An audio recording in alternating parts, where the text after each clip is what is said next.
Hey friends, today we're going to talk about your list. So I'm going to take you through some steps of things that you need to be doing. Step 1, make a list. I'm kidding. Joking aside, obviously some of you have your list already made, hopefully. You should have received what's called a success planner in your business kit. This thing was like my Bible. I loved that thing for the first month or 2 months of my business. And there is list building activities in there. So if you've done that, awesome, you're ahead of the game. If you haven't, it's okay. You're gonna start tonight or tomorrow. You're gonna make it a priority. You wanna have lists, and I'm now 5 years into this business and I still make lists every week and every month. It just helps keep my brain focused, and it helps hold me accountable for my activities that I wanna follow through with the people on my list. So for me personally, I'm just going to give you a couple tips of what my lists look like. I usually every month make a 3-category list. The first one is always samplers. And this can simply be, sometimes I break it into 2 sections, people I want to sample and people I'm currently sampling. The other list is people that I'd love to talk to about the business. And then the third and final list is what I call a Class A list. Now, this is anybody you have spoken to about the business in the last 30 to 60 days, regardless of their response. So if they said to you, this is not for me, put them on the list because the door is not closed. Until they breathe their last breath on earth, that door is not closed. That's really morbid, but it's the truth. So, because honestly, we've had people tell me no initially, and then they would come back and be like, well, actually give me some more information. So you never want to shut that door, close that chapter. Okay, so I have my 3-part list, and then what I do is I pull from that throughout the month and I plug those names into my calendar. So this makes your job super simple when you have 5 minutes to sit down and work your business. There's no thinking or guessing or who should I reach out to. You have it already done, and I usually try to pick one sampler, one person I'd like to reach out to about the business, and then one Class A prospect. Sometimes it doesn't happen every day. That's okay. That's life. You're human, and that's the beauty of this business. But what I really want to talk to you about today is how to reach out to those people. So I want to caution you guys to make sure we don't do what other people have done in direct sales that has completely turned people away from our business, and that is spamming people. So how do we spam people? Exactly how you've been spammed.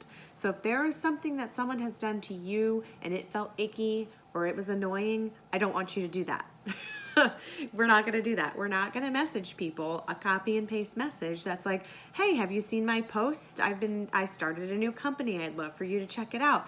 Those are great. You might get a response from a couple of nice people, but for the most part, they go unanswered, and then it just becomes awkward.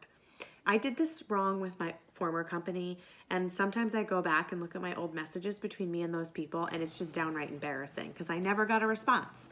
Now what I do, which is very different, always elicits me a response. And it's a human conversation. It's that simple. These are people. We're calling them samplers, we're calling them Class A prospects, but really they're human beings. And I want you to remember that first and foremost when you have conversations with these people. So engage with them on Facebook, kind of see what they're up to in their lives, and start a conversation with them. Ask them a question. If it's their birthday, send them a happy birthday message, and make sure it has nothing to do with Neora.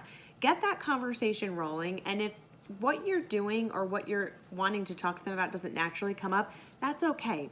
That's actually a good thing, because then you're kind of setting the tone that you're not there to just spam them. Right? You're a person too. You're human too. Build that relationship up with them. If it naturally comes up, awesome. Like if they ask a question or if you can somehow weave it in naturally, great. If not, leave it, because you're going to give yourself an opportunity to follow up with them again.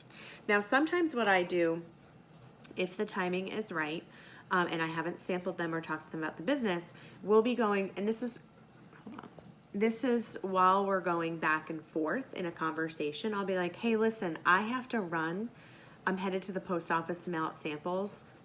And speaking of which, I can't believe I didn't ask you if you've ever wanted a sample. I'm so sorry. Can I send you something? Shoot me your address. And 9 times out of 10, they're like, oh my gosh, yes, I've been dying to try that stuff. So it's a really passive way to ask someone if they're interested in what you're doing. And that's exactly how I handle it. I send them the sample, I send them a video from GoProspect, and then I make sure I follow up with them and I send them some before and after pictures. I invite them to a virtual event if we're having one. If they're local, I invite them to a local event. And I move that sampler hopefully into a Class A prospect, somebody interested in the business. And that is the name of the game. The more people you talk to about the business, the more people you sample, the more people you'll have to bring to events, the more opportunities you'll have to have people join your business. And when you have people join your business, you unlock the compensation plan. And hopefully that's what you all want to do. If you are here to just earn a couple extra bucks, that's great. Then just focus on the sampling aspect of this. But if you are looking to grow a team, then sampling is where it begins, and then you just kind of move them through. But that is what I do with my lists. That is how I talk to people from my lists, and I hope you find this helpful. Let us know, let your upline support know if you need help with verbiage. One of the best things you can do is screenshot a message between you and someone if you're stumped on where to go next, and send that to your upline support and ask them for help. They are geniuses when it comes to language and how to respond, and they will help you.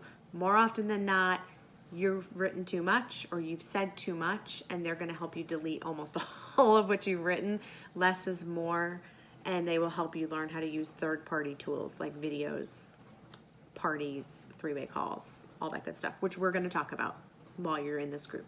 But thank you so much, guys. Have a great day, and good luck to you all with your list building and working from.